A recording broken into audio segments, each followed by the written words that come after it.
கிறிஸ்துக்குள் பிரியமான தேவனுடைய பிள்ளைகளே, மறுபடியும் அவருடைய திருப்பாதண்டையிலே அமர்ந்து அவருடைய வார்த்தைகளுக்காக காத்திருக்கக்கூடிய பெரும் பாக்கியத்தை தேவன் நமக்கு கட்டளையிட்டிருப்பதற்காக தேவனை நான் ஸ்தோத்திரிக்கின்றேன், துதிக்கின்றேன்.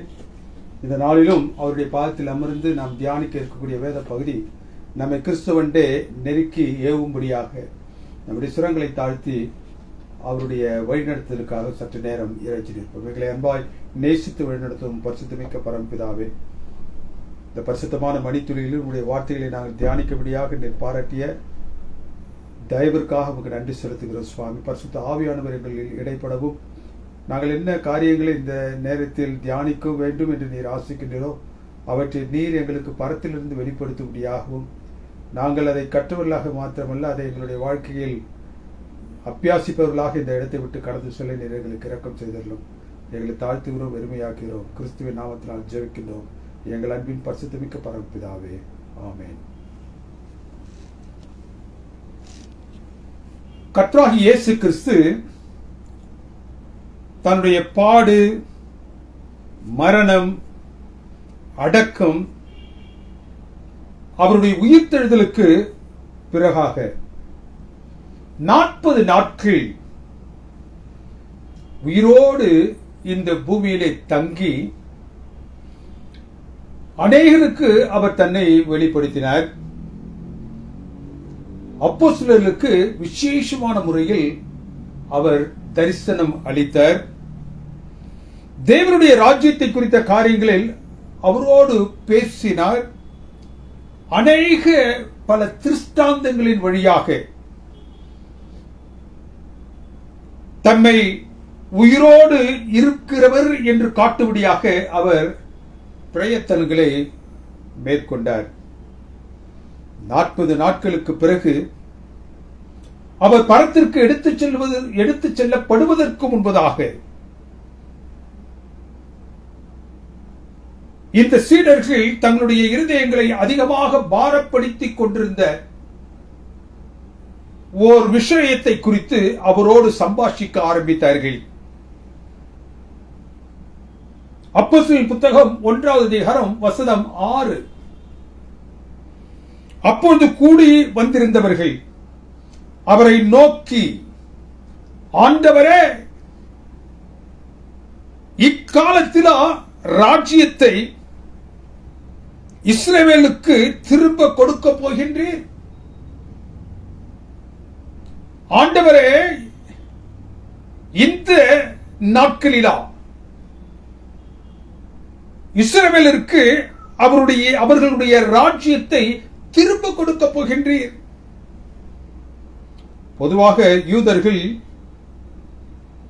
எல்லாருடைய மனதிலும் ஆழ பதிந்திருந்த ஒரு எதிர்பார்ப்பு என்ன? மேசியா வருவார்,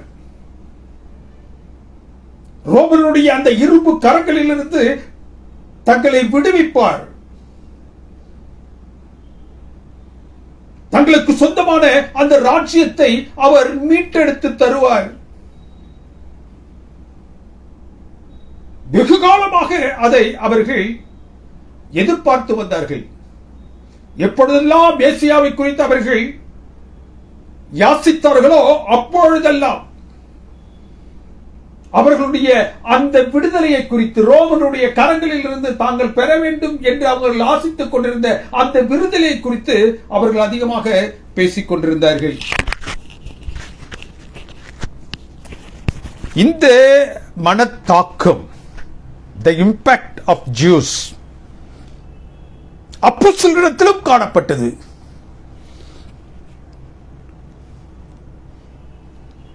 ஆனால் கிறிஸ்துவனுடைய மரணம் அவர்களுக்கு ஒரு பெரிய இடையூறாக இருந்துச்சு. அவருடைய நம்பிக்கை இழந்து போகும் அளவிற்கு அது காணப்பட்டது. மேசியா வருவார், ரோமருடைய கரங்களிலிருந்து தங்களை மீட்டு தங்களை ஒரு ராஜாவை போன்று ஒருவர் ஆளுகையின் கீழாக தங்களை வைப்பார் என்று அவர்கள் ஆசித்தார்கள். அதற்காக யுக நெடுகிலும் அவர்கள் எதிர்பார்த்து காத்துக் கொண்டிருந்தார்கள். மேசியாவை மேசியாவாக ஏற்றுக்கொள்ளாத யூதர்கள் அவருடைய மனதில் என்ன ஒரு தாக்கம் இருந்ததோ அதே போன்று அப்போஸ்தலருடைய மனதிலும் அந்த தாக்கம் இருந்துச்சு. என்ன தாக்கம்? ராஜ்யத்தை குறித்த தாக்கம். அவர்கள் தங்களுக்கு பெற வேண்டும் என்று யுக நெடுகிலும் காத்துக் கொண்டிருந்த அந்த ராஜ்யத்தை குறித்த ஒரு தாக்கம். This expectation was checked and almost destroyed because of his death. யுகநெடுகிலும் அவர் வருவார், விடுதலை செய்வார் என்று காத்துக் கொண்டிருந்த, ஏங்கி தவித்துக் கொண்டிருந்த அந்த ஒரு மேலான எதிர்பார்ப்பு அவருடைய மரணத்தின் நிமித்தமாக ஒரு முடிவுக்கு வந்துச்சு. நம்பிக்கை இழந்தவர்களாக போனார்கள். லூக்காவின் புத்தகம் 24வது அதிகாரம் 21வது வசனம் சொல்லுகிறது, அவரே இஸ்ரவேலர்களை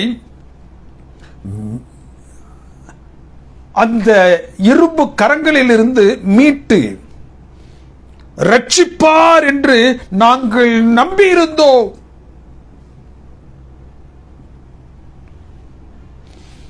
ஆனாலும் இந்த பிரதான ஆசாரிகளும் அதிகாரிகளும் அவரை மரண ஆக்கினைக்குள்ளாக உட்படுத்தி விட்டார்கள்.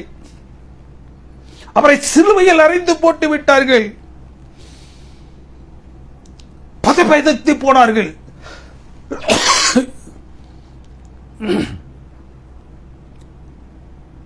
ராஜ்யம் ஸ்தாபிக்கப்படும், விடுதலை அவர்களை தேடி வரும் என்று அவர்கள் நம்பிக்கொண்டிருந்த அந்த நம்பிக்கை அவருடைய மரணத்தின் நிமித்தமாக சுக்குநூறாக ஆகி போனது. மிகவும் தொய்வுற்றவர்களாக தங்களில் ஒருவருக்கொருவர் துக்கம் விசாரித்துக் கொண்டிருந்தார்கள். கர்த்தராகிய இயேசு கிறிஸ்துவினுடைய மரணத்திற்கான துக்கம் விசாரிப்பல்ல, தங்களுக்கு கிடைக்க வேண்டிய அந்த ராஜ்யம் தங்களுடைய கரங்களில் கிடைக்காமல் போனது. அந்த ராஜ்யத்தை பெறுவதற்கு கர்த்தராகிய இயேசு கிறிஸ்து தோற்று போனாரே என்று அவர்கள் தவித்துக் கொண்டிருந்த அந்த நேரம் வேதம் என்ன சொல்லுகின்றது? His return of life excited them again. மிகவும் கலங்கியவர்களாக தொய்வுற்றவர்களாக அவர்கள் அங்கு அலைந்து தெரிந்து கொண்டிருக்கும் பொழுது அவர் உயிர் தெழுந்தார் என்ற செய்தி அவர்களை மகிழ்ச்சியுற செய்தது. தாங்கள் இழந்த தங்கள் ராஜ்யத்தை இவர் மிக சுலபமாக இப்பொழுது பெற்று தந்து விடுவார். மரணத்தையே வென்றவர் அந்த ரோமர்களை வெல்ல முடியாதா? He will surely victory அவர்களுக்கு சாத்தியம் என்று அவர்கள் நம்பினார்கள். அவர்களுடைய தொய்ந்து போல உள்ளங்கள் இப்பொழுது புத்துணர்வு பெற்றது. ஏன்? கர்த்தராகிய இயேசு கிறிஸ்து உயிர் தெழுந்து விட்டார். தாங்கள் யுக நெடுகிலும் காத்துக் கொண்டிருந்த அந்த ராஜ்யம் தங்களுக்கு கிடைக்கும். அப்போஸ்தலர் 1:6 என்ன சொல்லுகின்றது? அப்பொழுது கூடி வந்து இருந்தவர்கள் உயிர் தெழுந்து அவரை நோக்கி, ஆண்டவரே, இக்காலத்தில் இஸ்ரவேலுக்கு அவர்களுடைய ராஜ்யத்தை நீர் திரும்ப கொடுப்பீரா? உம்முடைய மரணத்திற்கு முன்பதாக நீர் எடுத்துக்கொண்ட அந்த முயற்சிகள், உம்முடைய மரணத்திற்கு முன்பதாக நாங்கள் உம்மில் எதிர்பார்த்த அந்த ஸ்லாக்கியம் எங்களுக்கு கிடைக்காமற் போனது. உம்முடைய மரணம் அதற்கு தடையாக இருந்து போயிற்று. நீர் மரித்து அடக்கம் செய்யப்பட்டு உயிர் தெழுந்து விட்டீர். உம்முடைய மரணத்திற்கு முன்பாக இருந்த அந்த வல்லமையை காட்டிலும் பரலோகத்தின் வல்லமை உமக்கு நேரடியாக அதிகமாக உள்ளது. ஆகவே சுலபமாக தாங்கள் பெற வேண்டிய அந்த ராஜ்யத்தை நீர் பெற்றுத் தருவீர் உம்முடைய உயிர்த்தெழுதல் எங்களுக்கு அந்த உற்சாகத்தை அளித்திருக்கின்றது என்றார்கள். இந்த உயிர்த்தெழுதலின் வல்லமை பொருந்திய இந்த நிலையில் நீர் எங்களுக்காக கொடுப்பேன் என்று வாக்குரைத்த அந்த ராஜ்யத்தை பெற்றுத்தாரும், அதை இப்பொழுதாவது பெற்றுத்தாரும். உயிர்த்தெழுதல் என்பது ஒரு மகா உன்னதமான மேன்மை. உயிர்த்தெழுதல் என்பது உம்முடைய வல்லமையை அதிகமாக உலகிற்கு சொல்லக்கூடிய ஒரு காரியம். அந்த நிலையில் உயர்ந்து நிற்கக்கூடிய நீர் எதை வாங்கி எங்களுக்கு தருவதற்கு முடியாமல் உம்மால் போயிற்றோ அதை இப்பொழுது இக்காலத்திலாவது இந்த நேரத்திலாவது உயிர்த்தெழுந்த நிலையில் இருக்கக்கூடிய இந்த நேரத்திலாவது பரலோகத்திற்கு உமக்கும் இருக்கக்கூடிய தொடர்பு மிக நெருக்கமாக இருக்கக்கூடிய இந்த நேரத்திலாவது சர்வ வல்லமையும் பரலோகத்திலிருந்து உமக்கு நேரடியாக கிடைக்கப்படக்கூடிய ஒரு நிலையில் உயர்த்தப்பட்ட உயிர்த்தெழுந்த நீர் சாதாரண அந்த ரோமருடைய கரத்திலிருந்து பெற வேண்டிய அந்த விடுதலையை கண்டிப்பாக எங்களுக்கு பெற்றுத்தர முடியும். அதை இக்காலத்தில் இந்த நேரத்தில் இந்த சூழலில் உம்முடைய புதிய உற்சாகம் ஊட்டக்கூடிய அந்த சூழலில் உயிர்த்தெழுந்த நிலையில் தேவனுக்கு பிரியமானவர்களே, ஏசாவின் புத்தகம் 1வது அதிகாரம் 26வது வசனத்தில் ஏசாயா 1:26 உன் நியாயாதிபதிகளை முன் இருந்தது போலவும் உன் ஆலோசனைக்காரரை ஆதியில் இருந்தது போலவும் திரும்ப கட்டளையிடுவேன். நீ எப்படியாக முன் நாட்களில் இருந்தாயோ, இஸ்ரவேலை குறித்து இங்கே ஏசாயா பேசுகின்றான். நீ முன் நாட்களில் எப்படி இருந்தாயோ அப்படியாக உன் நியாயாதிபதிகளை முன்னக்கும் உன் ஆலோசனைக்காரரை நீ ஆதியில் பெற்றதை போன்றும் உனக்கு என்ன செய்வ தருவேன். அப்புறம் என்ன சொல்றாரு, நீ நீதிபுரம் என்றும் சத்திய நகரம் என்றும் பெயர் பெறுவாய். அந்த வாக்கை அவர்கள் தங்களுடைய கரங்களில் ஏந்திக் கொண்டார்கள். பரலோகம் அவர்களுக்கு பாராட்டிய அந்த அந்த பரலோகம் கொடுத்த அந்த பிராமிஸை, வாக்கு தத்தத்தை அவருக்கு முன்பதாக அவர்கள் வைத்தார்கள். நீ நீதிபுரம் என்றும் சத்திய நகரம் என்றும் பெயர் பெறுவாய். அவருக்கு முன்பதாக அந்த வாக்கு தத்தத்தை தேவன் அவர்களுக்கு கொடுத்திருந்த அந்த வாக்கை முன்பாக அவர்களுக்கு முன்பாக வைத்தார்கள். தானியேலின் புத்தகம் 7வது அதிகாரம் 21வது வசனத்தில் பரிசுத்தவான்கள் ராஜ்யத்தை சுதந்திரித்துக் கொள்ளும் காலம் வரும் மட்டும், பரிசுத்தவான்களுக்கென்று பரலோகத்திலிருந்து தேவன் பாராட்டக்கூடிய அந்த ராஜ்யம் வரும் என்ற இந்த 2 பழைய ஏற்பாட்டின் காலத்திலுடைய வாக்குத்தத்தங்களை இஸ்ரவேல் ஜனங்களுக்கு கொடுத்த அந்த வாக்குத்தத்தங்களை அவருக்கு முன்பதாக வைத்து அவர்கள் தங்களுக்கென்று ஒரு ராஜ்யத்தை கேட்டார்கள். கர்த்தராகிய இயேசு கிறிஸ்து மரிப்பதற்கு முன்பதாகவும் அவர்கள் வைத்த கேள்வி அந்த ராஜ்யத்தை பற்றிதான். அவர் உயிர்த்தெழுந்து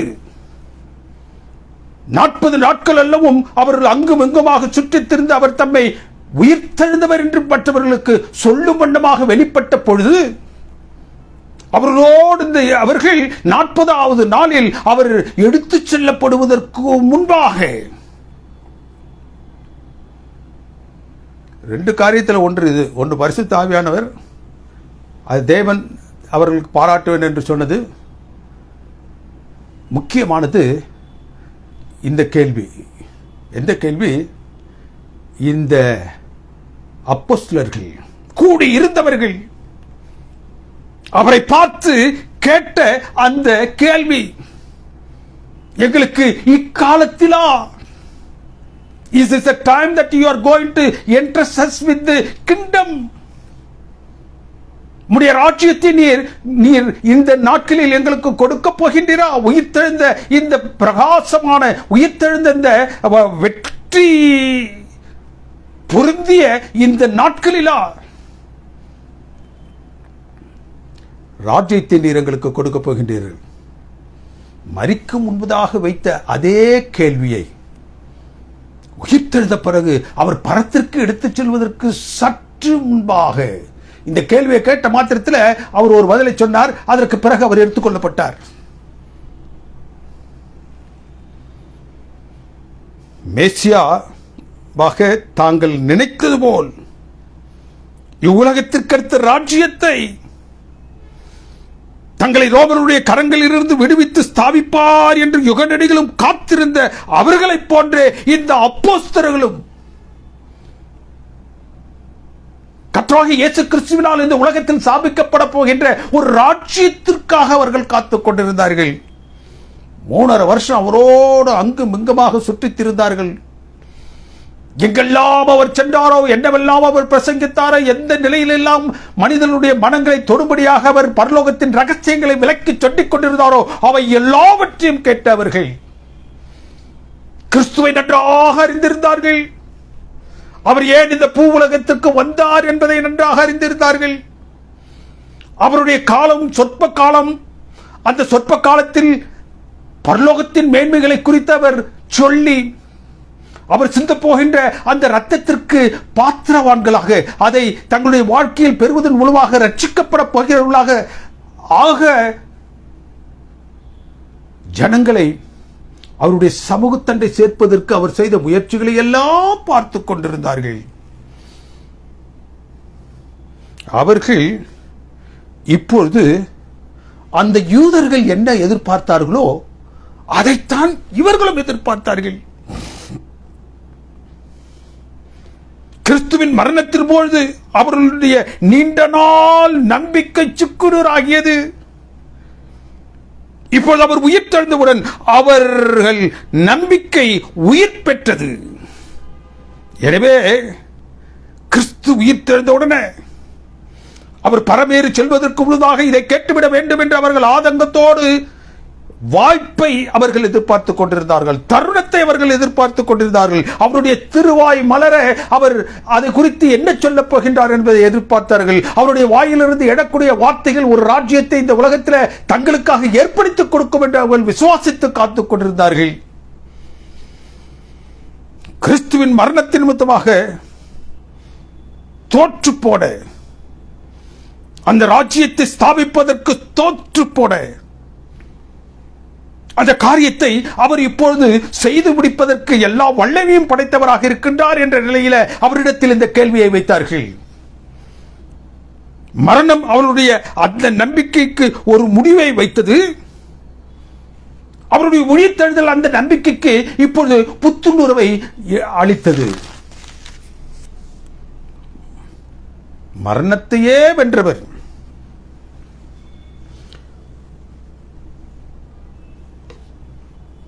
மரணத்தை வென்றவருக்கு வெறுக்கு முன்பாக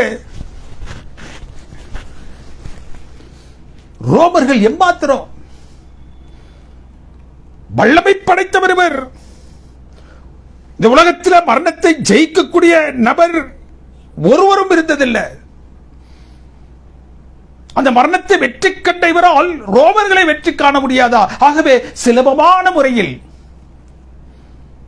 அவருடைய கரத்திலிருந்து என்ன செய்வார்? விடுதலையை பெற்று ஒரு ராஜ்யத்தை ஸ்தாபித்து விட்டு அவர் பரம் செல்வார் என்று அவர்கள் ஆசித்தார்கள். ஆகவே தான் கேட்கிறாங்க, இப்பொழுதாவது when there is everything seems to be very much possible, எல்லாமுமால் ஆகக்கூடும் என்று சொல்லக்கூடிய நிலையில் இருக்கக்கூடிய இந்த நாட்களில் இக்காலத்திலாவது, அக்காலத்தில் செய்ய முடியாத இக்காலத்திலாவது எங்களுக்கு எங்களுடைய ராஜ்யத்தை திரும்பி கொடுப்பீரா என்று கேட்டார்கள். The enquiry of the apostles evidently was whether he will now free them from the severe bondage of Romans. ரோமர்களுடைய கரத்திலிருந்து அவர்கள் அடைந்து கொண்டிருக்கக்கூடிய நெருக்கடி, ரோமருடைய கரங்களிலிருந்து அவர்கள் பட்டுக்கொள்ள கொண்டிருக்கக்கூடிய அந்த பாடுகளில் இருந்து பெற வேண்டிய ராஜ்யத்தின் மூலமாக அவர்கள் பெற வேண்டும் என்று ஆசித்தார்கள். என்ன நினைச்சாங்க? அந்த ரோமர்களிடமிருந்து கிறிஸ்து தங்களை விடுதலை பெறச் செய்து தாங்கள் எப்படியாக சுபிட்சமாக அந்த தாவீதின் நாட்களிலும் சாலமோன் நாட்களிலும் சந்தோஷமாக வாழ்ந்தார்களோ அதுபோன்ற ஒரு சந்தோஷத்தை அவர் திரும்ப எங்களுக்கு கொடுத்துவிட்டு பரம் செல்வார் என்று அவர்கள் ஏங்கி தவித்தார்கள். அப்பேற்பட்ட ஒரு ராஜ்யத்தை கர்த்தராகிய இயேசு கிறிஸ்துவிடமிருந்து அவர்கள் கேட்டார்கள். The kingdom, the dominion, the empire or the reign. அவர்கள் எதிர்பார்த்தது என்ன? ஒரு ராஜ்யம், ஒரு நல்ல ஆதிக்கம், ஒரு பேரரசு, அவருடைய நாமத்தினால் அமையப்போகின்ற ஒரு ஆளுகை. இதை அவர்கள் எதிர்பார்த்து காத்திருந்தார்கள். எதை அவர்கள் எதிர்பார்த்து காத்திருக்க வேண்டும் என்று கர்த்தராகிய இயேசு கிறிஸ்து அவர்களுக்கு போதித்திருந்தாரோ அந்த 3.5 வருஷங்கள்ல அவர் போதித்த எந்த போதனை அவர்களுடைய மனசில் அதிகமாக தாக்கத்தை கொடுக்கவில்லை. அப்படி கொடுத்திருக்கும் என்றால் அது குறித்து அவர்கள் கர்த்தராகிய இயேசு கிறிஸ்து இந்த உலகத்தை விட்டு பரவேறி செல்லும் பொழுது அதை குறித்து அவர் கேட்டிருப்பார்கள். தங்களுடைய ரட்சிப்பை குறித்து கேட்டிருப்பார்கள். தங்களுடைய நித்தியத்தை குறித்து கேட்டிருப்பார்கள். 3.5 ஆண்டு ஊழிய காலத்தில் அவர்கள் எது குறித்து சிந்தை உள்ளவர்களாக அந்த 3.5 ஆண்டு காலமாக அவரோடு இருந்தார்களோ அந்த குறித்து மாத்திரம் அவர்கள் ஒரு விசேஷமான கேள்வியாக அவரிடத்தில் கேட்டார்கள். ராஜ்யத்தை குறித்து, இந்த உலகத்தில் ஸ்தாபிக்கப்பட வேண்டும் என்று யூதர்கள் எதிர்பார்த்த அந்த ராஜ்யத்தை குறித்து அப்போஸ்தலர்கள் அவரிடத்தில் கேட்டார்கள். யூதர்களிடம் இருந்த அதே சிந்தை, ராஜ்யத்தை குறித்த சிந்தை சீடர்களிடம் இருந்தது. மேசியாவாக எந்த நோக்கத்திற்காக பரத்திலிருந்து அவர் அனுப்பப்பட்டாரோ அந்த பணியை தன் மரணத்தின் மூலம் செய்ய முடியாத நிலையில்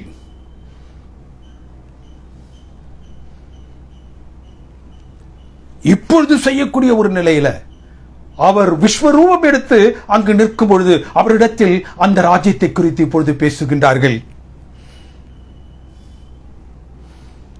மரணத்திற்கு முன்பதாகவும் அதை எதிர்பார்த்தார்கள். அவருடைய உயிர்த்தெழுதலுக்கு பிறகும் பரவேறி செல்வதற்கு முன்பாகவும் எதை அவருடைய உள்ளத்தில் அதிகமாக ஆழ பதித்து வைத்திருந்தார்களோ அதை எப்படியாகலும் கேட்டுவிட வேண்டும் என்று தருணம் காத்துக் கொண்டிருந்தார்களோ அதை அவர்கள் கேட்டார்கள். அது எது குறித்தது என்றால் ராஜ்யத்தை குறித்தது. இந்த உலகத்தில் கிறிஸ்துவால் ஸ்தாபிக்கப்பட வேண்டும் என்று, மேசியாவால் ஸ்தாபிக்கப்பட வேண்டும் என்று அவர்கள் காத்திருந்த அந்த ராஜ்யத்தை குறித்தது. ஏசாயா மற்றும் தானியேல் நாட்களில் வாக்களிக்கப்பட்ட அந்த ராஜ்யம், ஏசாயா சொல்றார், அது நீதிபுரமாகவும் சத்திய நகரமாகவும் பெயர் பெறும். தானியேல் 7:21 சொல்ற பிரகாரம் அவரது ராஜ்யம் நித்திய ராஜ்யம், சகல கர்த்தத்துவங்களும், அவரால் படைக்கப்பட்ட அனைத்தும் அவரை சேவிக்கும். அவைகள் அனைத்தும் அவருக்கு கீழ்ப்படிந்து இருக்கும். உன்னதமானவருடைய பரிசுத்தவான்கள் ஆகிய தன்னுடைய ஜனங்களுக்கு அந்த ராஜ்யத்தை அவர் கொடுப்பார். A kingdom with full of justice. ஏசாயா சொல்றார், a kingdom with full of justice, a kingdom with full of righteousness. தானியேல் என்ன சொல்றான்? a kingdom, his kingdom is an eternal kingdom. All the dominions shall serve him. All the dominion shall obey him. பரம் தன்னுடைய பிள்ளைகளுக்கென்று அமைக்கும் ராஜ்யம் அது இம்மைக்காக அமைக்கப்படக்கூடிய ராஜ்யம் அல்ல. அது நீதிபுரம், அது சத்திய நகரம், நித்திய ராஜ்யம். பரிசுத்தவான்களாகிய தன்னுடைய ஜனங்களுக்கு, உன்னதமானவருடைய பரிசுத்தவான்களாகிய தன்னுடைய ஜனங்களுக்கு கொடுக்கப்படக்கூடிய ஒரு நகரம்.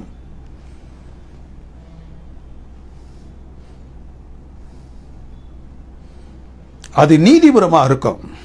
Kingdom of full of justice. நீதிபுரமாக இருக்கும். Kingdom with full of justice. சத்திய நகரம். Kingdom full of righteousness. நித்திய ராஜ்யம், அழியா ராஜ்யம், எக்காலத்திலும் அழியாத ராஜ்யம்.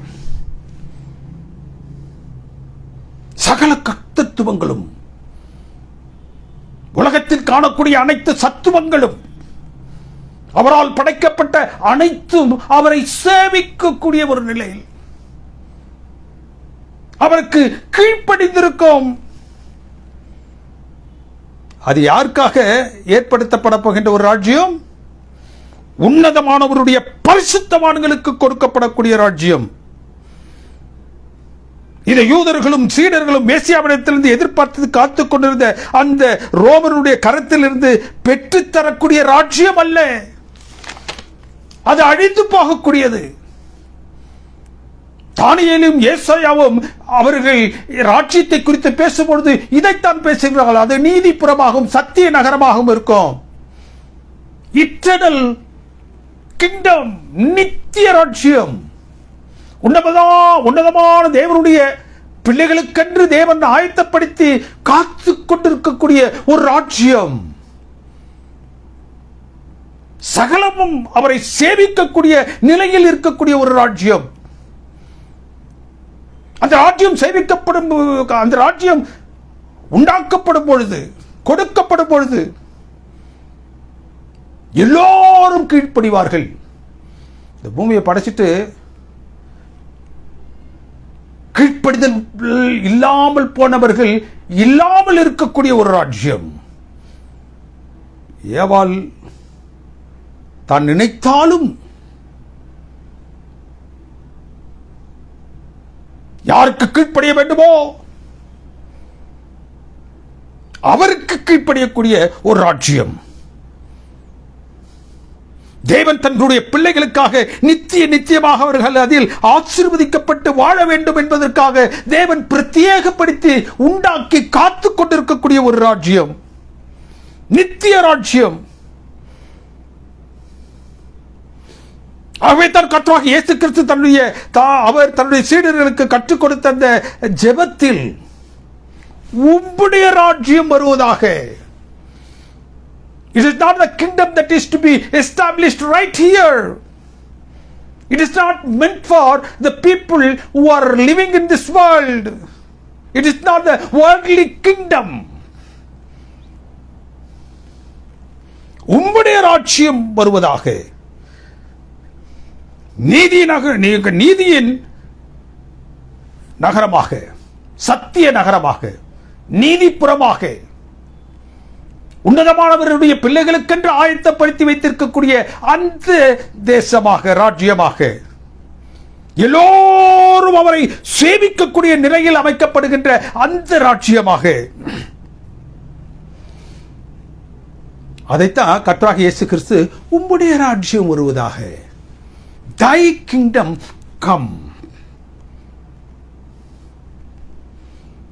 தேவனுக்கு பிரியமான தேவனுடைய பிள்ளைகளே, பொதுவாக ராஜ்யம் என்றால்,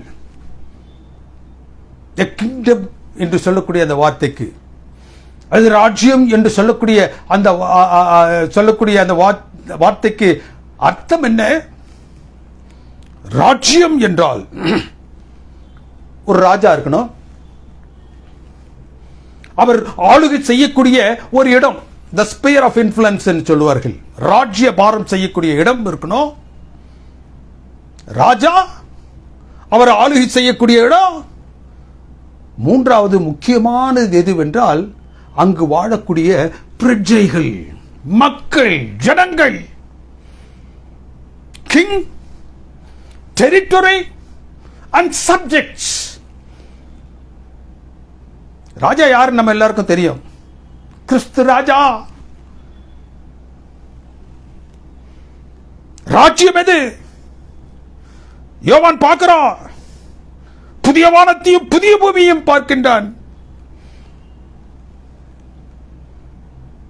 ராஜ்யம், புதிய வானம், புதிய பூமி. பிரஜைகள் யாரு? உன்னதமானவருடைய பிள்ளைகள், அவருடைய ஜனங்கள். உன்னதமானவருடைய ஜனங்கள் அல்லது பிள்ளைகள் யார்? அவருடைய ரத்தத்தில் தங்களுடைய வஸ்திரங்களை தோய்த்து எடுத்தவர்கள். அவருடைய ரத்தத்தில் தங்களுடைய வஸ்திரங்களை தோய்த்து எடுத்தவர்கள் யார்? சர்வலோக பாவத்திற்காக தன்னுடைய ஜீவனை ஈன குருசில் ஏந்து நம்மை ரத்தம் சிந்தி மீட்டவருடைய பிள்ளைகள். பின்பு அவர் உயிர்த்தெழுந்து 40 நாட்கள் அங்குமிங்குமாக சுற்றித் திரிந்து தன்னுடைய உயிர்த்தெழுதலை எல்லாருக்கும் அவர் பிரகடனப்படுத்தி பரலோகத்திற்கு எடுத்து செல்லப்பட்டார். அவர் பரலோகத்துக்கு சென்றதை மனுஷ கண்கள் கண்டது.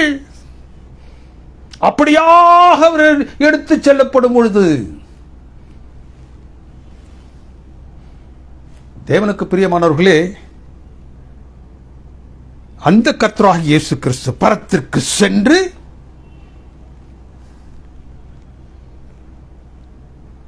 பரிசுத்த தலத்தில் அவர் இருந்து, அந்த பரிசுத்த தலத்திலிருந்து இப்பொழுது மகா பரிசுத்த தலத்திற்கு போகணும். He has to accomplish a certain important affair there. முக்கியமான ஒரு கடமையை அவர் நிறைவேற்ற வேண்டும் என்றால், இந்த ராஜ்யத்தை ஸ்தாபிப்பதற்கு, தனக்கென்று ஒரு ஜனக்கூட்டத்தை அவர் பெறுவதற்கு, மீட்பின் பொருளாக பெறுவதற்கு, அவர் ஈனக்குருசில் அடிக்கப்பட்டது மாத்திரமல்ல, மரித்து அடக்கம் செய்யப்பட்டு உயிர்த்தெழுந்து, மரித்து உயிர்த்தெழுந்தினால் மாத்திரமல்ல அந்த ராஜ்யம் ஸ்தாபிக்கப்பட முடியும். He has to go to heaven, the holy place. பரத்திற்கு அவர் சென்று பரிசுத்த ஸ்தலத்தில் அவர் அங்கு இருக்கின்றார். அவர் இப்பொழுது பரிசுத்த தலத்திலிருந்து மகா பரிசுத்த தலத்திற்கு செல்ல வேண்டும். இந்த ராஜ்யத்தை அவர் ஸ்தாபிக்க வேண்டும். அந்த ராஜ்யத்தில் தன்னுடைய பிரஜைகள் யார் யார் என்று தீர்மானிக்க வேண்டும் என்றால் அவர் பரிசுத்த தலத்திலிருந்து மகா பரிசுத்த தலத்திற்கு செல்ல வேண்டும். அங்கு அவர் செய்ய வேண்டிய அந்த இன்டர்செசரி வொர்க், மத்தியஸ்த ஊழியத்தை அவர் செய்தால் ஒழிய தன்னுடைய பிள்ளைகள் யார் என்பதை என்ன செய்ய முடியாது, இந்த உலகம் அறிந்து கொள்ள முடியாது. மத்தியஸ்த ஊழியம், இன்டர்செசரி வொர்க்.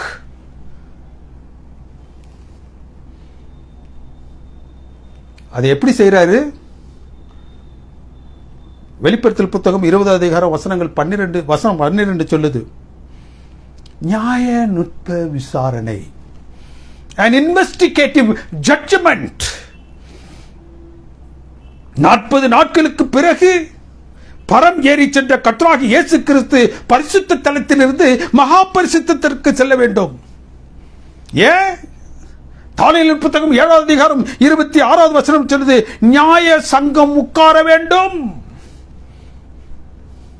தானியேல் புத்தகம் 8:14 என்ன சொல்லுது? பரிசுத்த தலம் சுத்திகரிக்கப்பட வேண்டும். ஆம், பரிசுத்த தலம் சுத்திகரிக்கப்பட வேண்டும். அந்த பரிசுத்த தலம் சுத்திகரிக்கப்பட்டால்தான் இந்த பரிசுத்தவான்கள் என்ன செய்வாங்க? பரிசுத்தவான்களாக அங்கீகரிக்கப்படுவார்கள். அது எப்போது நடக்குமா? வேதத்தில் அநேக தீர்க்க தரிசனங்களை நாம் வாசிக்கின்றோம். வேதத்தில் காணக்கூடிய மிக நீண்ட நாட்களை உள்ளடக்கிய ஒரு தீர்க்க தரிசனம் உண்டு. 2300 நாட்கள் செல்லும். தானியேல் 8:14. எப்பொழுது அந்த பரிசுத்த தலம் சுத்திகரிக்கப்படும், எப்பொழுது இந்த நியாய சங்கம் உட்காரோ, எப்பொழுது தேவன் தனக்கென்று பிள்ளைகளை தெரிந்து கொள்ளக்கூடிய ஒரு சம்பவம் அங்கு நடக்கும், 2300 ராப்பகல் செல்லும். அப்பொழுது பரிசுத்த தலம் சுத்திகரிக்கப்படும். இந்த 2300 ராப்பகல் எப்பொழுது துவங்குகின்றது?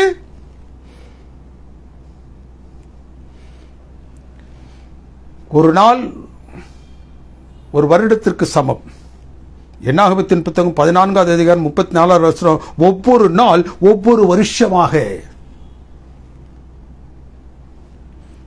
எசேக்கியேல் புத்தகம் 4வது அதிகாரம் 6வது வசனம் சொல்லுது, ஒவ்வொரு வருஷத்துக்கு பதிலாக ஒவ்வொரு நாள்.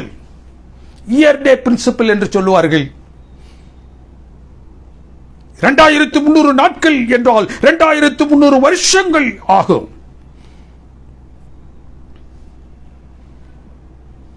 2300 வருஷங்கள் கழித்து அவர்கள் இந்த தெளிவை பெற்ற அந்த நாளிலிருந்து 2300 வருஷங்கள் என்ன செய்யும்? அந்த 2300 வருஷங்கள் கழித்து என்ன ஒரு சம்பவம் நடக்க வேண்டுமோ அது நடைபெறும். தானியேலின் புத்தகம் 9:25. இந்த 2300 பகலுடைய தரிசனம், இந்த 2300 என்று வகுக்கப்பட்ட அந்த நாட்கள் ஆகிய வருஷங்கள் எப்பொழுதிருந்து துவங்குகின்றது? வேதம் மிக தெளிவாக சொல்லுகின்றது. தேவனுக்கு பிரியமானவர்களே, தானியேலின் புத்தகத்தை நீங்கள் எடுத்துக்கொள்வீர்கள் என்றால் அந்த தானியேலின் புத்தகம் முழுவதுமாக தீர்க்க தரிசனை உள்ளடக்கிய புத்தகமாக இருந்த போதிலும் அது தீர்க்க தரிசனத்தையும் சரித்திரத்தையும் பிணைத்து யூதாவின் ராஜாவாகிய யோயாக்கீம் அரசாண்ட 3ஆம் வருஷத்திலே பாபிலோன் ராஜாவாகிய Nebuchadnezzar, the prophecy, the prophetical book is dealing with history. சரித்திரத்தை அத்திபாரமாக கொண்டதுதான் கிறிஸ்தவ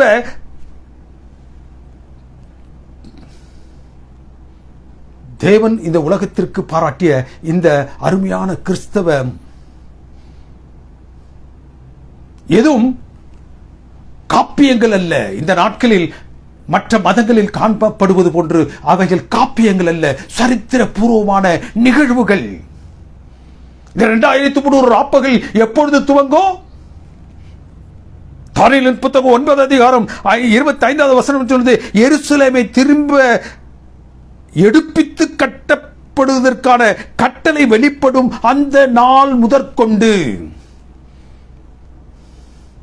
எருசலேமை திரும்ப எடுப்பித்து கட்டுவதற்கான கட்டளை எப்பொழுது பிறப்பிக்கப்பட்டது? கிறிஸ்துவுக்கு முன்பதாக 457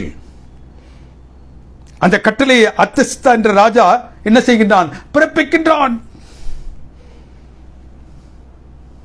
அப்படி என்றால் இந்த 2300 ராப்பகல் தரிசனத்தில் 2300 நாள் அல்லது 2300 வருஷத்துல 457 கழிக்கும் பொழுது, பிசிக்கோ ஏடிக்கோ நான் வர வேண்டும் என்றால் அந்த 457 கழிக்கும் பொழுது 1844வது வருஷத்தில்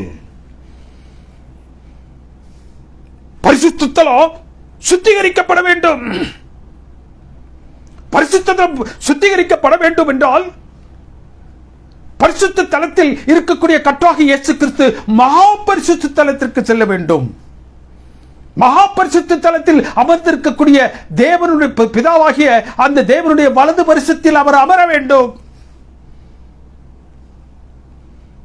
1844 ஆண்டு உலகமெங்கிலும் கிறிஸ்தவர்கள் என்று சொல்லப்பட்ட எல்லாரும் நினைச்சாங்க அவர் இந்த பூவுலகிற்கு திரும்பி வரப் போகின்றார் என்று பல்வேறு விதமான அடையாளங்களை தங்களுடைய கரங்களில் ஏந்தியவர்களாக அவருடைய வருகைக்காக காத்திருந்தார்கள். ஆனால் அவர் வரவில்லை. ஏன் வரவில்லை? கர்த்தராகிய இயேசு கிறிஸ்து உங்களையும் என்னையும் முழுமையாக ரட்சிக்க வேண்டும் என்றால் அவர் சிலுவையில் சிந்தின அந்த ரத்தம் மாத்திரமல்ல, அவர் உயிர்த்து பரத்திற்கு சென்று உங்களுக்காகவும் எனக்காகவும் தேவனுடைய வலது பரிசத்தில் அமர்ந்து, நியாய சங்கத்தில் அமர்ந்து, உங்களுடைய பெயர்களையும் என்னுடைய பெயர்களையும் எடுத்துக்கொண்டு தேவனுடைய வலது பரிசத்தில் அமர்ந்திருக்கக்கூடிய கர்த்தராகிய இயேசு கிறிஸ்து உங்களுக்காகவும் எனக்காகவும் பரிந்து பேசக்கூடிய அந்த நிலையில் தான் நம்முடைய ரட்சிப்பு பூரணப்படுகின்றது. அந்த நிலையில் தான் ஒருவன் பரிசுத்தவான் என்ற ஒரு நிலையை எட்டுகின்றான். ரொம்ப அருமையா பார்க்கிறார் யோவான். வெளிப்படுத்தல் 20:21 மரித்தோராகிய சிறியோரும் பெரியோரும் தேவனுக்கு உண்மையாக நான் நிற்க கண்டேன். அப்பொழுது புத்தகங்கள் திறக்கப்பட்டன, நியாய சங்கம் அமர்ந்தது, பிதா அங்கு அமர்ந்திருந்தார், அவருக்கு வலது பரிசத்தில் கர்த்தராகிய இயேசு கிறிஸ்து அமர்ந்திருக்கின்றார். அவர்களுக்கு முன்னதாக வைக்கப்பட்டிருந்த புத்தகங்கள் இப்பொழுது திறக்கப்படுகின்றன.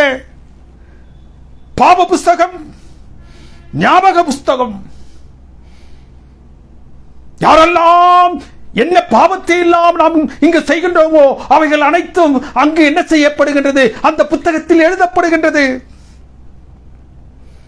யாரெல்லாம் தேவனுடைய சமூகத்தில் சென்று நம்முடைய பாவங்களுக்காக வருந்தி அவருடைய மன்னிப்பிற்காக அழுது புலம்பி அவருடைய பாதத்தில் நம்முடைய கண்ணீரை சென்றுகின்றோமோ அவருடைய பாவங்கள் எல்லாம் மன்னிக்கப்பட்டு அது ஞாபக புஸ்தகத்தில். யாருடைய பாவங்கள் எல்லாம் மன்னிக்கப்பட்டு தேவனுடைய சமூகத்தில் கர்த்தராகிய இயேசு கிறிஸ்துவினால் பிதாவினிடத்தில் பரிந்துரைக்கப்பட்டு அவர் பாராட்டக்கூடிய அந்த மன்னிப்பை பெறுகின்றார்களோ அவருடைய பெயர்கள் எல்லாம் இன்னொரு புஸ்தகம் இருந்துச்சா, அதுதான் ஜீவ புஸ்தகம். அந்த ஜீவ புஸ்தகத்தில் எழுதப்படுகின்றது. அவர்கள் பெயர்கள் ஜீவ புஸ்தகத்தில் எழுதப்படக்கூடிய நிலையில் இருக்கக்கூடியவர்கள் யார்? கர்த்தராகிய இயேசு கிறிஸ்துவால் தேவனுடைய பரிசுத்த பிரத்தியத்தில் அமர்ந்திருக்கக்கூடிய கர்த்தராகிய இயேசு கிறிஸ்துவினால் பிதாவினிடத்தில் பரிந்துரைக்கப்பட்டவர்களாக, மன்னிப்பை பெற்றவர்களாக, பரிசுத்தவான்கள் என்று சொல்லக்கூடிய நிலையில தங்களுடைய பெயர்களை ஜீவ புஸ்தகத்தில் எழுதப்பட்டவர்களாக காணப்படுகின்றார்கள். இந்த ஜீவ புஸ்தகத்தில் எழுதப்பட்ட பெயர்கள் நியாயம் தீர்க்கப்பட்ட பரிசுத்தவான்கள். இந்த பெயர் பட்டியலை வைத்துக் கொண்டுதான், இந்த ஜனக்கூட்டத்தினுடைய பெயர் பட்டியலை வைத்துக் கொண்டுதான் கர்த்தராகிய இயேசு கிறிஸ்து தன்னுடைய இரண்டாம் வருகையில் வருவார். கர்த்ததாமே ஆரவாரத்தோடும் பிரதான தூதனுடைய சத்தத்தோடும் வான எக்காலத்தோடும் அவர் பரத்திலிருந்து புவி இறங்கி வரும்பொழுது கிறிஸ்துவுக்குள் மரித்த பரிசுத்தவான்கள், கிறிஸ்துவுக்குள் மரித்த பரிசுத்தவான்கள், கிறிஸ்துவுக்குள் மரித்து தங்களுடைய பாவங்களை அவருடைய சமூகத்தில் அறிக்கையிட்டு அந்த பாவங்கள் பிதாவுடைய சமூகத்தில் கொண்டு செல்லப்பட்டு மன்னிக்க பெறப்பட்டு ஜீவ புஸ்தகத்தில் எழுதப்பட்டவர்கள். அவர்களோடு கூட தேவனுக்கு பிரியமானவர்களே, அவர் வரும்பொழுது மரித்தவர்கள், மரித்த பரிசுத்தவான்கள் எழுந்திருப்பார்கள். அவர்களோடு கூட உயிரோடு இருக்கக்கூடிய பரிசுத்தவான்கள் மறுரூபமாக்கப்படுவார்கள். இவர்கள் எல்லாம் கர்த்தராகிய இயேசு கிறிஸ்து தன்னுடைய இரண்டாம் வருகையில் தன்னுடைய பாதத்தை பூமியில வைக்க மாட்டார். He will only be hanging. திரளான கூட்டம் அவருடைய தூய ரத்தத்தினால், அவருடைய பரிந்து பேசுதலின் ஊழியத்தினால் மீட்கப்பட்ட திரளான மக்கள்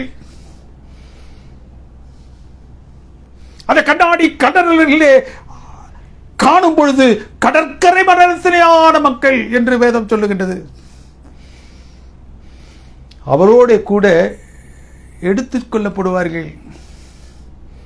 பரத்திற்கு 1000 வருஷ அளவு தேவனோடு கூட, கர்த்தராகிய இயேசு கிறிஸ்துவோடு கூட அந்த பரத்தில் தேவனுக்கு பிரியமானவர்களே, அந்த கிறிஸ்து இப்பொழுது வெற்றி சிறந்தவராக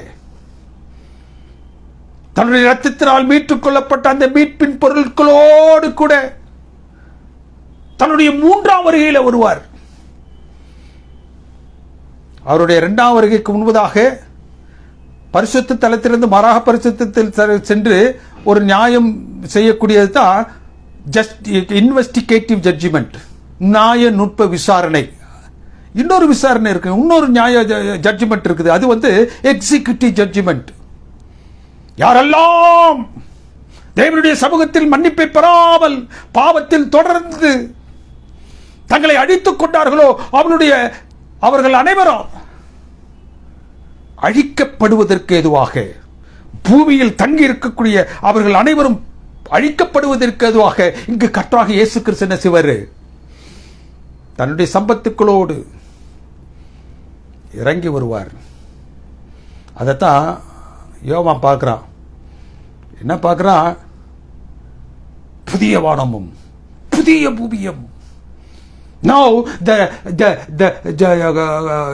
the sphere of influence is set. ஆளுகை செய்யக்கூடிய இடம் இப்போ வந்துருச்சு. ஆளுகை செய்யக்கூடிய கர்த்தராகிய இயேசு கிறிஸ்து வந்து விட்டார். யாரை அவர் ஆளுகை செய்து அந்த யுக நெடுகிலும் அவர்களுக்காக இருக்க போகின்றாரோ அந்த மக்களும் இப்பொழுது வந்து விட்டார்கள். இதைத்தான் ராஜ்யம் என்று சொன்னார். Thy kingdom come, thy kingdom come. உம்முடைய ராஜ்யம், உம்முடைய ராஜ்யத்தில் ராஜா இருப்பாரு. உம்முடைய ராஜ்யத்தில் அவர் ஆளுகை செய்யக்கூடிய இடம் இருக்கும். உம்முடைய ராஜ்யத்தில் அவருடைய ரத்தத்தினால் மீட்டுக் கொள்ளப்பட்ட உன்னதமானவருடைய பிள்ளைகள் இருப்பார்கள். அந்த ராஜ்யம் தான் வருவதாக, அந்த ராஜ்யம் தான் வருவதாக என்றார். அதில் பிரஜைகளாக மீட்டுக் கொள்ளப்பட்டவர்கள், கிறிஸ்துவின் ரத்தத்தினால் மீட்டுக் கொள்ளப்பட்டவர்கள், கர்த்தராகிய இயேசு கிறிஸ்துவின் பரிந்து பேசுது ஊழியம் செய்ததினால் மீட்டுக் கொள்ளப்பட்டவர்கள். இதுவே கிறிஸ்துவால் ஸ்தாபிக்கப்பட போகின்ற ராஜ்யம். இந்த ஃபண்டமெண்டலிஸ்ட் இருக்காங்க, எவாஞ்சலிக்கல்ஸ் என்ற ஒரு குரூப் இருக்காங்க. இவங்க உலகம் எங்கிலும் இருக்கின்றார்கள், கிறிஸ்தவர்கள். அவங்க என்ன பிலீவ் பண்றாங்க? the kingdom of God is a future Jewish nation in Palestine that will be ruled by Jesus, and that will continue for 1000 years. இந்த ராஜ்யம் என்பது அவங்களுடைய கூற்றின் பிரகாரம் கிறிஸ்தவர்கள், இதுதான் பெரும்பாலான கிறிஸ்தவர்கள் இப்பொழுது நம்பிக்கொண்டிருக்கக்கூடிய நம்பிக்கை. எதை குறித்து என்றால் ராஜ்யத்தை குறித்து. பலஸ்தீனாவில் இழப்பும் அந்த யூத தேசம், ஜூவிஷ் நேஷன், கிறிஸ்துவால் ஆளப்படும். அது 1000 வருஷங்கள் இருக்கும். பூமியிலே 1000 வருஷ அரசாட்சிய பூமியிலேயே. தேவனுக்கு பிரியமானவர்களே, கர்த்தராகிய இயேசு கிறிஸ்து தன்னுடைய மரணத்திற்கு முன்பாக அவர்கள் எதிர்பார்த்தது போன்று அந்த ரோமனுடைய கரத்திலிருந்து அவர்களுக்கு விடுதலை பெற்று தந்து ஒரு ராஜ்யத்தை அமைத்திருந்தால், அப்படி அமைப்பதற்காகவே அவர் வந்திருப்பார் என்றால் அவர் ஏன் பரத்திற்கு செல்ல வேண்டும்? அவர் ஏன் மரிக்க வேண்டும்? அவர் ஏன் உயிர் தெழ வேண்டும்? அவர் ஏன் பரத்திற்கு செல்ல வேண்டும்? அந்த பரத்தில் பரிசுத்த தலத்திலிருந்து மகா பரிசுத்த தலத்திற்கு சென்று கர்த்தராகிய தேவனுடைய வலது வருஷத்தில் அமர்ந்து மத்தியத்தை ஊழியத்தை செய்து ஏன் தனக்கென்று வகுக்கப்பட்ட, தனக்கென்று தெரிந்து கொண்ட அந்த மீட்கும் பொருளை அவர் சம்பாதிக்க வேண்டும்? தேவையில்லை இதெல்லாம். பலஸ்தீன தேசத்தில் எழக்கூடிய அந்த யூதர்கள், இது ஒரு பெரிய நம்பிக்கை. இப்பொழுது இப்போது என்ன ஒரு பெரிய நம்பிக்கை உலவி வருகின்றது என்றால், கிறிஸ்துவ ராஜ்யத்தில் சமுதாயத்தில் அந்த யூதர்கள், உலகமெங்கிலும் இருக்கக்கூடிய யூதர்கள் இப்பொழுது ஒன்று சேர்ந்து கொண்டிருக்கின்றார்கள். எங்க? அந்த எருசலேமை மீட்டெடுப்பதற்காக. பாட்டே பாரர், பரமே எருசலேமே பரலோகம் விட்டு இறங்குதே. எருசலேம் எங்கிருந்து வரும்? பரலோகம். அந்த பரலோகம் மூன்றாம் வருகையில் தேவனுடைய பிள்ளைகள் அப்பொழுதுதான் அவர்கள் என்ன செய்வாங்க? பரலோகத்திலிருந்து இறங்கி தேவன் தங்களுக்கென்று வைத்திருக்கக்கூடிய அந்த மகா உன்னதமான ராஜ்யத்தில், நீதியின் புறம், சத்திய நகரம், எவர்லாஸ்டிங் கிங்டம், அதை ஸ்தாபிக்கக்கூடிய அந்த நேரத்தில் தேவனுக்கு பிரியமானவர்களே, நீங்களும் நானும் இப்பொழுது அதற்கு ஆயத்தப்பட வேண்டும். அந்த நீதியின் புறத்தில் நீங்களும் நானும் இருக்க வேண்டும் என்றால், அந்த சத்திய நகரத்தில் நீங்களும் நானும் இருக்க வேண்டும் என்றால், அந்த நித்திய ராஜ்யத்தில் நீங்களும் நானும் இருக்க வேண்டும் என்றால், தேவனுக்கு பிரியமான தேவனுடைய பிள்ளைகளே, இன்றைக்கே நம்முடைய பெயர்களை பதிவு செய்து கொள்ள வேண்டும் தேவனுடைய அந்த ஜீவ புஸ்தகத்தில். கர்த்தராகிய இயேசு கிறிஸ்து சீக்கிரமாக வருகின்றார். அவருடைய வருகையினால் மிக சீக்கிரத்தில் சம்பவிக்கப் போகின்றது. அவர் தன்னுடைய சம்பத்துக்களை எடுத்துச் செல்வதற்காக, அழைத்து செல்வதற்காக, பரத்திற்கு அழைத்து செல்வதற்காக, பரத்திலிருந்து அந்த புதிய பூமியும் இந்த உலகத்தில் படைக்கும் பொழுது அங்கிருந்து கொண்டு வருவதற்காக நம்ம எல்லாம் அழைத்து செல்ல வேண்டும். அங்கு செல்ல வேண்டும் என்றால் தேவனுக்கு பிரியமான இந்த நாட்களில் நீங்களும் நானும் அவருடைய சமூகத்தில் நம்மை ஒப்புக் கொடுத்தவர்களாக காத்திருக்க வேண்டும். கிறிஸ்து சீக்கிரமாக வரப்போகின்றார்.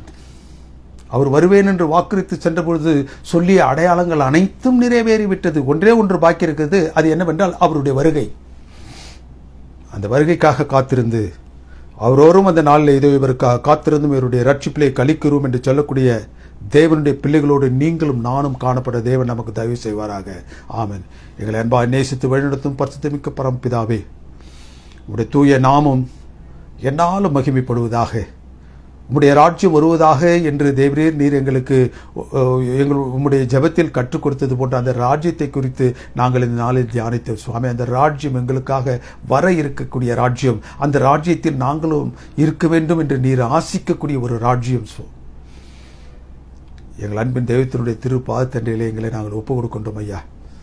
எங்களுடைய பாவங்களை நாங்கள் அறிந்தவர்களாக, அந்த பாவங்களுக்கு நாங்கள் வருந்தியவர்களாக, அந்த பாவத்திலிருந்து மன்னிப்பை பெற்று எங்களுடைய உம்முடைய ஜீவ புஸ்தகத்தில் எங்களுடைய நாமங்கள் தரிக்கப்பட்டவர்களாக நாங்கள் கடந்து செல்லக்கூடிய ஒரு பெரும் பாக்கியத்தை, அனந்த பாக்கியமான ஒரு நம்பிக்கையை நீர் எங்களுக்கு கொடுத்திருப்பதற்காக நாங்கள் உமக்கு நன்றியும் சோத்திரங்களும் பேரெடுக்கின்றோம். இந்த நாளிலும் கூட உடைய திரு சமூகத்திலே உடைய பாதத்தண்டையில் எங்களை நாங்கள் ஒப்புக் கொடுக்கின்றோம். எங்களை தயவாக ஏற்று வழிநடத்தியறலும். சீக்கிரமாக சம்பவிக்கப் போகின்ற அந்த நாளில் இதைவருக்காக காத்திருந்தும் இவருடைய ரட்சிப்பிலே களி கூறுவோம் என்று சொல்லக்கூடிய கூட்டத்தாருடைய நாங்கள் ஒவ்வொருவரும் காணப்பட, இந்த இணைப்பில் இருக்கக்கூடிய அன்பான குடும்பங்கள் ஒவ்வொன்றும் காணப்பட தேவரீர் தாமே எங்களுக்கு இரக்கத்தின் தயவும் பாராட்ட கிறிஸ்துவின் நாமத்தினால் ஜெபிக்கின்றோம் எங்கள் அன்பின் பரிசுத்தமிக்க பரமபிதாவே. ஆமென். நம்முடைய கர்த்தராகிய இயேசு கிறிஸ்துவினுடைய கிருபையும் பிதாவுடைய அன்பும் பரிசுத்த ஆவியானுடைய அந்யோன்ய ஐக்கியமும் சிநேகமும் நம் அனைவரோடும் விசேஷமாக இந்த நாளில் இந்த சத்தியத்தை ஆங்காங்கு பல்வேறு இடங்களில் இருந்து இணையத்தின் மூலமாக கேட்டுக்கொண்டிருக்கக்கூடிய பிள்ளைகள் ஒவ்வொருவருக்கும் இன்றும் மென்றும் சதா காலங்களிலும் இருப்பதாக. ஆமேன். ஆமேன்.